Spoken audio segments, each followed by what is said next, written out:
Carlo from Nerds of Color here, sitting with animation gods, Ron Clements and Mark Henn. Thank you guys so much for being here.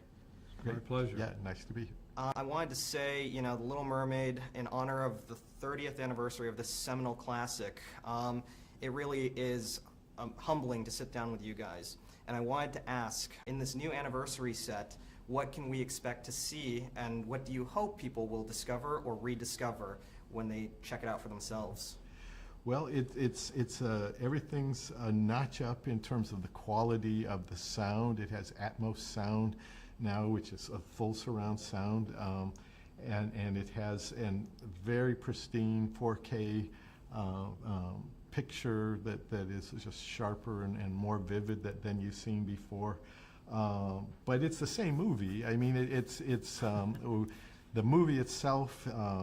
There's little things we fixed here or there that could be just a little nicer, but it's the same movie, and I think it's a movie that can be seen over and over again. The music is great, and certainly for a new generation that hasn't seen it before, I think hopefully it'll be really exciting. I have a granddaughter that will be 3 in March, and she hasn't seen it yet, so looking forward to that. Yeah, and I have a granddaughter, and she talks about bingo hoppers and things. So she's seen it at home yes, on yeah. video, yeah. So my granddaughter's seen Moana, but they're waiting on Mermaid. yeah, but then there's also a really nice piece with Alan Menken, and it's called what, Alan and the Princesses, or something like that, where he sits leading down ladies with a lot of the voice talent, and they kind of reminisce and talk, because he written a lot of their music over the years as well.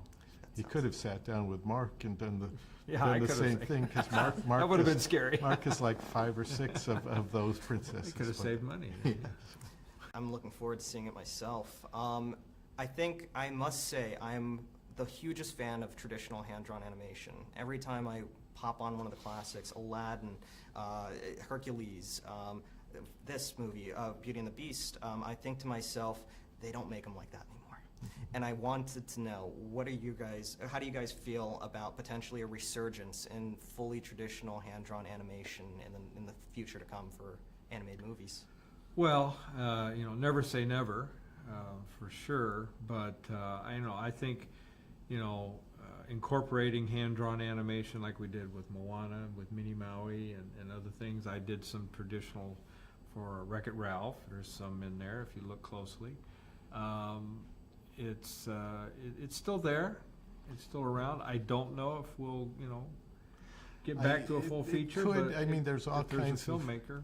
Things are going through a period of Yeah. flux right now, where there's a lot of different things going on, different studios, different things. I know that there is a lot of interest in hand-drawn animation among very young generation. A lot of the animators here, animators elsewhere. Yeah, a lot of students. I think that there will be something coming at some point that will kind of surprise everybody. But that's just my own feeling for the future. But I do think there's a continual interest in it. I mean, certainly working on Moana, there was incredible things we could do with that film.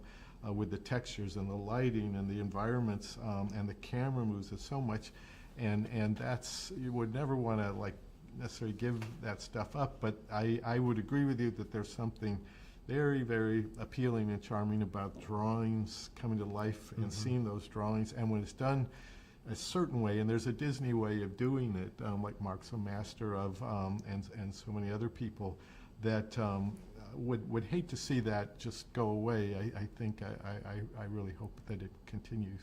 I agree with you completely. As a fan of old school and having just spoken to the masters, I really do hope that it does come back in a prominent fashion.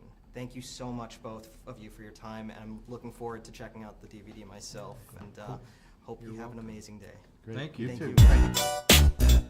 you.